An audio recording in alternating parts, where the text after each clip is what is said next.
Happy Saturday, guys. What's up? Welcome in to another episode of the Daily Juice Podcast with me, Matt Perrault. You guys can go follow me on socials at Sports Talk Matt. This podcast being brought to you by our friends at omahasteaks.com. The promo code is JUICE in the search bar. That's going to knock off 61% for the Gourmet Grill Pack, which is a ton of food, plus 8 free Omaha Steak burgers for less than $100. Amazing offer, amazing amounts of food for just $100. Tons of protein delivered right to your door. 100% satisfaction guaranteed with omahasteaks.com. Okay, so I am taking a break from baseball today, okay? I am going to UFC 290. I will be at this fight coming up, the fights at T-Mobile Arena. So I will be able to give you guys some behind-the-scenes conversations, videos, pictures, and whatnot. If you guys are interested, head over to our Discord channel, bettingpros.com/chat. Free to get in there. That's where I will be hanging out during these fights to give you guys a behind-the-scenes look at UFC 290 and the big fights. There are big fights all over this card. It is going to be, in my opinion, a very chalky night. So we'll get to that here in just one second. But baseball has been sort of like this 1-2, 1-2, 1-2, slow burn, slow drought. Another loss last night. We could have gone 2-1. Unfortunately, if you bet late with the Marlins, you got 7. So you went 1-1-1. You pushed on 7. I bet 7.5. So I lost. I went 1-2. So it's a 6-6 week. Okay. So it's a flat week down the juice. Losing week at the moment, Saturday and Sunday to go before we can declare this a winning or a losing week. So still time. But since I'm going to the fights, I'm going to give you guys 3 bets that I have made that I like for tonight, and we can have some fun with this. And I'm looking forward to seeing what's going to happen for these fights. So let's start with Robbie Lawler. Nico Price is his opponent. Now, Robbie Lawler is fighting his final fight at 41 years of age in the UFC. My opinion on these types of fights, when a guy is fighting for the last time in the UFC, Cowboy Cerrone comes to mind. When you start talking about the last fight, so many times, the guy that is the fan favorite, everybody wants the guy to win, normally does not win. Nico Price, younger, more talented, a lot less in the tank. He is minus 220. Not going to lay that. But instead, I think Robert Whittaker is going to annihilate Duplessis tonight. Robert Whittaker has only lost to one fighter in this division, and that's Israel Adesanya, okay? He's not fighting Izzy tonight. I think he takes this dude apart. He's a minus 390 on the card. If you parlay money line, which I don't like doing, okay, because one guy goes down, it blows the bet. But I feel pretty good about this. It's minus 121. So you are still laying juice on this, but I think Price is going to probably knock out Lawler, maybe on the cards. But I think that fight, it's the headline fight for the prelims. I don't think it goes well for Robbie Lawler. And I think Robert Whittaker is going to take apart Duplessis. You parlay those 2 money lines together, it's minus 121, 1.21 units down. Price Whittaker 2-leg money line parlay comes in and cashes you at 121. That's a 1-unit win coming back to us, hopefully, here with that. Now, second bet. Let's talk about Brandon Moreno up against Pantoja. He's lost to this dude twice, okay? This fight, man, a lot of people like Moreno to win this fight. Gone back and forth on this a ton. So if you want to look at the matchup and how these two fighters match up with against each other, Moreno is 21-6-2. Pantoja is 25-5. 14:53 average fight time for Moreno, 10:02 for Pantoja. 3-inch reach advantage for Moreno could be really, really large. Strikes landed per minute, though, favors Pantoja, 4.25 with a 48% accuracy. Him with strikes. Strike absorbed, 3.3 to 3.1. So on the feet, Pantoja is going to be a little more accurate, going to be a little more, cause more damage. Submission-wise, you got average takedowns of 1.8 for Brandon Moreno to 1.3 for Pantoja. Takedown accuracy is 45% to 40. Takedown defense is equal, 67%. Now, the win over Figueiredo was enormous for Moreno. That was his last fight when he won the belt. Shocked some people. I don't know who wins this fight. I think Pantoja is live to win this fight. I'm not going to, I can't sit here and be like, yes, 100%. I'm going to jump in here and I'm going to back Pantoja. But there's something going on at FanDuel that has to be paid attention to. Everyone else is at 3.5 rounds. FanDuel is at 4.5 rounds. I don't understand this. It doesn't make any sense to me. And I'm like, I don't know if it's just a position that FanDuel is taking or they want to be the leader, but 3.5 rounds is what it is at Circa Sports in Vegas.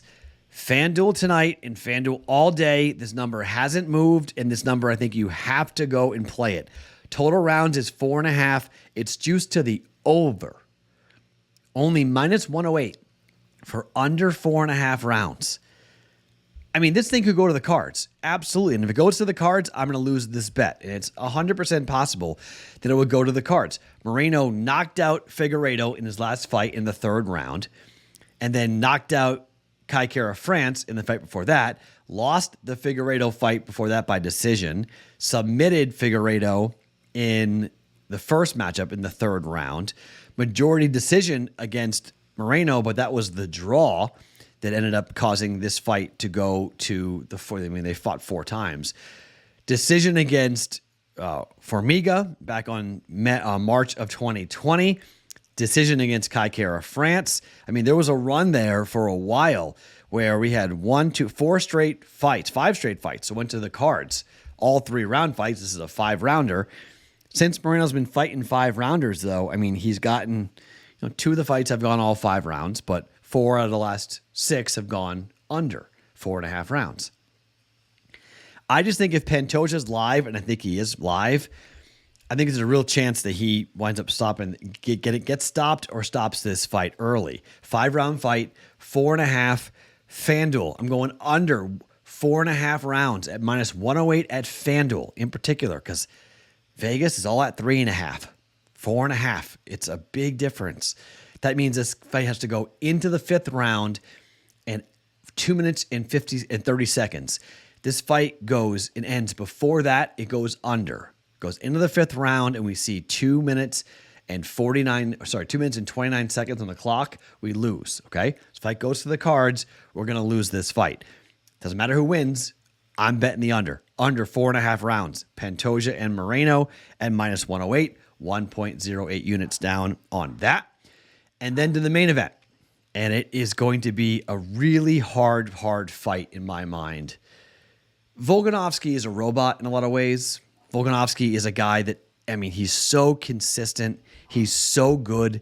He's so hard. I mean, I cannot believe he survived the Brian Ortega fight. I was octagon side for that. I watched his head turn purple, and the guy still was able to win the fight. I don't know how in the heck he was able to do it, but he did it. And this is why Volkanovski just is a really difficult guy to go against. Rodriguez is tremendous. He's awesome. But Volk at 25-2 is just so damn good. I just don't know if he wins it on the cards. I think Volk by decision at +130 is a good bet if you want to make it. I don't mind that bet at all. But it could be earlier. I mean, Volkanovski could stop him. Volkanovski's got the power to do it. I mean, he lost his last fight, but that was when he moved up into a different weight class. Against Holloway, he had a decision. Against other fighters of equal caliber, I mean, Max Holloway, Brian Ortega, Max Holloway again, those are all fights that wound up going to decisions, to the cards. It's very possible this fight goes to the card, and it's +130. I'm just going to not mess around, and maybe Volkanovski gets a stoppage or a submission. I'm with Yair Rodriguez, because Yair is going to swing, and he's going to be right there. He's going to be hittable. That's the one thing about this fight. Rodriguez takes damage, and that's really dangerous. I mean, strikes landed Volkanovski 6.35, and then you look at strikes absorbed, 4.03 for Rodriguez per minute. He gets touched up. Against Volk, that could be really dangerous. You can go to sleep and or submitted. Don't like it. Danger there. I think moneyline's the better bet, but I'm not going to go ahead and lay the price on moneyline for Volk, -350. Instead, Bo Nickel, who is going to go off as the largest favorite in the history of the UFC in his fight he's going to annihilate the dude that they're throwing out there. It basically just is, this is a bad situation. It's a short tick. Val Woodburn is stepping in, making his debut in the UFC against an absolute beast in Bo Nickel. Maybe it's first round, maybe it's second round, maybe it's third round. But at some point, Bo Nickel is going to submit this guy. Minus 235. You parlay it together, it's minus 120. Volkanovski money line, Bo Nickel by submission. 1.2 units down on that. We're coming back with a 1 unit play there. All right. I know I'm betting parlays here. I know my record betting MMA is not great. So if you want to fade these bets or not make these plays, that's completely fine. I'm not going to be mad at you at all. I'm going to the fight. So I want to have action throughout the entire night. And so we're going to have action throughout the entire night. Again, first bet, moneyline parlay. We are taking Price to win, Whitaker to win, minus 121. We're going under 4.5 rounds at FanDuel at minus 108 for the co-main for Pantoja and Moreno. And we're going Bo Nickel by submission and Alexander Volkanovski money line, 2-leg parlay there for minus 120 for 1.2 units there. All right. Little over 3 units in play here on a Saturday. All MMA, no baseball, taking a break here, maybe even tomorrow if I can as well. But since I'm going to this fight card, let's just stay away from baseball for the day.